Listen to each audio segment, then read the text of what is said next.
Today we are going to talk about parent functions. So when you think of a parent function, that is like the most basic form that a function can get to. What you're used to seeing in Algebra 1 is linear, right? Linear is what we talk about most of Algebra 1, and then we get into quadratic, anything that's x to the second power. And that's really where we kind of stick with Algebra 1. And in Algebra 2, we start introducing some of these other ones. Even in Algebra 1, you might see the absolute value function. We might start talking about square roots. But what I want you guys to do is to try to notice some of the patterns here, some of the differences. So linear, we have a straight line that can be positive or negative depending on the sign out in front. Quadratic, we typically say that this opens up or opens down. U-shaped or an N-shaped, again, depending on the negative out here. Cubic function, this may or may not be new to you, but a cubic function next to the third, we kind of have typically these two changes of direction. And then sometimes we deal with quartics, so that would be almost like a W shape, so something that was like x to the fourth. This may look like this as its parent function, and so we may or may not talk about something like this. Absolute value, you should be used to seeing a V-shaped graph, and we know they're in between absolute value bars, so that is different than parentheses, so be careful with that. And then now we have the reciprocal function, so y equals 1 over x. Here is an exponential where we have an e raised to a power, so e to the x. And then here is the natural log, so the logarithmic parent function. And then notice similar in shape but different, not only in starting point but also in terms of its domain range compared to the square root function. One thing I want to point out about the square root function, because in the future we're going to talk about power functions, so those will be even power functions like x squared and x to the fourth and x to the sixth. We're also going to talk about odd powered functions, so x to the first, x to the third, x to the fifth.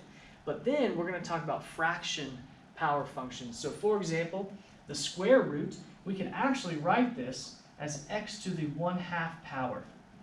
The cube root, we could write that as x to the 1/3 power. In the next section of this video, we're going to talk about the transformation rules, shifting up, down, left, right, any kind of vertical stretching or shrinking or horizontal stretching or shrinking, and we can do that with all of these functions. And so the faster we can recognize them by looking at the original equation, then the easier it'll be to graph these quickly by hand. We just talked about moving up, down, left, right. So our value of k is probably the easiest one, and so we see k represented here. So our value of k determines our vertical translation. So vertical occurs when it's on the outside of the function. So if k is positive, then we would go up that many units. So if it's plus 3, we would go up 3. If it's minus 2, we would go down 2. So if k is less than 0, if k is negative, then we would go down 0. If there is no number here, then it's 0. That means it doesn't go up or down. It just stays on the x-axis. Now, what about h? We talked about how that's the inside of the function. So here, now maybe you see why it's opposite of what you would think. It's because the formula says x minus h. So really, if I plug in h with a positive 4, I get x minus 4, and we think, oh, well, positive 4, wouldn't that go to the right 4? Well, yeah, you're kind of right. If I have h as a positive 4, when I plug in the formula, it looks like a negative 4 because it's x minus 4. And so that's why you have to kind of switch your brain around here. But anything on the inside of the function would be horizontal. So horizontal would occur when it's inside the function. So that's what we get here. So technically, if we have x minus 4, that 4 is positive because it's a greater than 0 kind of idea. And so it would go to the right 4 units. What happens here, though, when h is negative, when it's less than 0, it means it goes left. Why it does that is because if h is negative 3, then in my formula, I get x minus the negative 3, right? I would get x minus a negative 3. If I wrote it like that, you might be able to say, oh, hey, h is negative 3, therefore it's going to go left 3. I get it. But what happens when we have minus and negative together, it becomes a plus, right? So really, when h is negative 3, inside the absolute value, we would get x plus 3. So it looks like x plus 3, sorry, these are absolute values. So that's why when h is a negative 3, it actually goes to the left. So when we see x plus 3, it actually goes to the left 3. So it's a little bit opposite of what you would typically think. So therefore, we're talking about horizontal and vertical. We did that already. Now, what happens with these other two letters? We have an A and a B. And so with A and B, it's really kind of carries some of the same thought process. Notice how A is outside of the function. When I say that, I mean outside of the absolute value bars. So because A is on the outside of the function, it's still vertical. So A is still vertical. Why? Because it's on the outside. So when the absolute value of A, meaning like if I had a negative 4, the absolute value of that would be a positive 4. So like if A is 4, that means we have a vertical stretch by a factor of 4. We're going to use BFO, so you don't have to write by a factor of every time. So by a factor of, or BFO A. So if this is 4, if A is 4, we would have a vertical stretch by a factor of 4. What does this mean to stretch and shrink and all that? It'd be like if I had Play-Doh. If I brought a big tub of Play-Doh and I had a nice ball here, and I grab that Play-Doh and I vertically stretch, vertical is up and down, and I stretch that Play-Doh, it would get skinnier, right? No matter how wide it was, as I started to stretch it, it would get skinnier, and therefore we have this vertical stretch. So my V shape, as I stretch it vertically, it's going to close. So the higher that number A is, then the more closed that V shape gets. In the same way, if I had this big tube of Play-Doh and I had a vertical shrink, meaning I'm pressing down vertically, there's nowhere for that Play-Doh to go other than out. Do you see? If I had Play-Doh, it would be coming out. So vertical shrink, pressing down from top and bottom, it would make that Play-Doh come out. So in the same way, if I press down on this V, the only place it has to go is out. And so that is kind of where the idea of vertical stretch and shrink comes from. Think of like a big tub of Play-Doh, and as I stretch it vertically, what happens to the graph? As I push it down vertically, what happens to the graph? Now, what does this mean when the absolute value of A is between 0 and 1? I want to say just think of a fraction, but I want you to be careful because I know that the fractions we're going to be dealing with in here are going to be between 0 and 1, for example, like 1/2 or 4/5 or 2/3 or something like that, and that would be a vertical shrink. Where I want you to be careful is like, what if I gave you a fraction 5/4? Well, technically 5/4 is greater than 1. It's not in between 0 and 1. Now, I would never do that to try to trick you, so I would never give you a fraction that's greater than 1. I just don't want you to only think, oh, this is only fractions. But for our purposes, yes, when you see a fraction, you can assume it's going to be a vertical shrink by a factor of that. So for example, if A is 1/2, so if I had a fraction on here, 1/2, then this would be a vertical shrink by a factor of 1/2.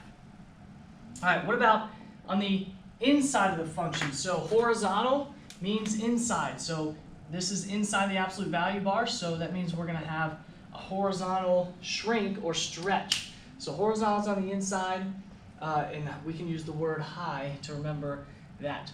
Now, if on the inside of the function we have a number that's greater than 1, it's flipped, it's backward of this. You would think, oh yeah, it was vertical stretch here, it must be horizontal stretch. No, it's opposite. The inside of absolute value functions has to be strings, doesn't it? So it would be a horizontal shrink by a factor of 1/B, or the reciprocal. For example, if B were the number 3, then this would be a horizontal shrink by a factor of 1/3, right? The reciprocal of 3, or any whole number, is 1/that. There was one more thing. I lost my train of thought. It'll come back. So horizontal shrink. What is different about horizontal shrink is exactly the same thing as a vertical stretch of what it does to the graph. So remember, vertical stretch, I take my Play-Doh and I stretch it. What happens to that V? It gets stretched, so it gets smaller.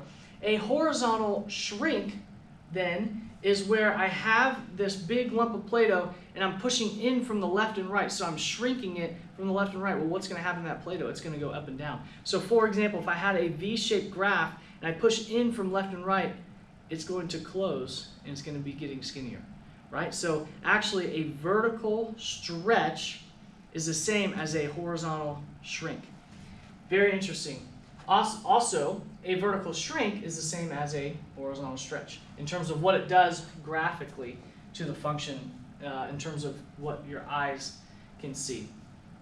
Again, let's take a look at this, talking about a fraction again. If I have a fraction on the inside of the function where b is located, then I can assume it's going to be a horizontal stretch, but you want to just double check to make sure the fraction is something like 2 over 3 and not, you know, something that's larger than 1, like 6 over 5.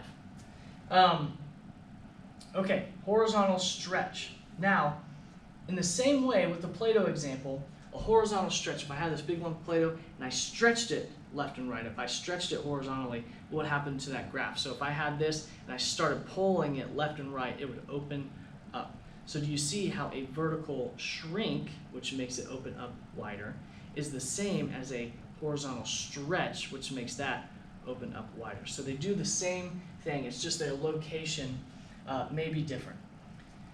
You're going to want to write this down. If you're in my class, I will give these to you as notes or post it on the Google Classroom. If you want to pause the video so you can try to write these down, that might be a good idea. Okay, I skipped 2 things on purpose. Now, let's talk about what if they are negative, because right here I have absolute value, absolute value, absolute value, absolute value, meaning we're not really dealing with negatives. Now, what if it is negative? If it's a negative number on the outside, what's going to happen? It's going to flip the graph. So instead of a V-shaped graph pointing up, it's going to become a V-shaped graph that points down. In the same way, what's going to happen over here, if b is negative, this is kind of nice, it's convenient. If b is negative, it's going to reflect over the y-axis, where the first would open, instead of opening up, it reflects over the x-axis to open down. Here, it's going to reflect over the y-axis, but if I have a V-shaped graph and I flip it over the y-axis, it's still a V-shaped graph. So actually, for parabolas and absolute value functions, we don't really have to worry about that as much, but other functions like cubic, you would want to pay attention to that. So, good news is, out of everything in this list, it's a lot of letters, it's a lot of directions. The one that you don't have to worry about as much is going to be B right here. But, okay, let's go ahead and do some examples. Sometimes just getting some examples in is going to make it a lot easier. So I want you to remember 2 things. Vertical means we're going to be on the outside of the function, whether it's shifting up, down, or whether it's stretching up or down. Horizontal, whether you're shifting left or right, or whether you're stretching it or shrinking it, is going to be on the inside of the function.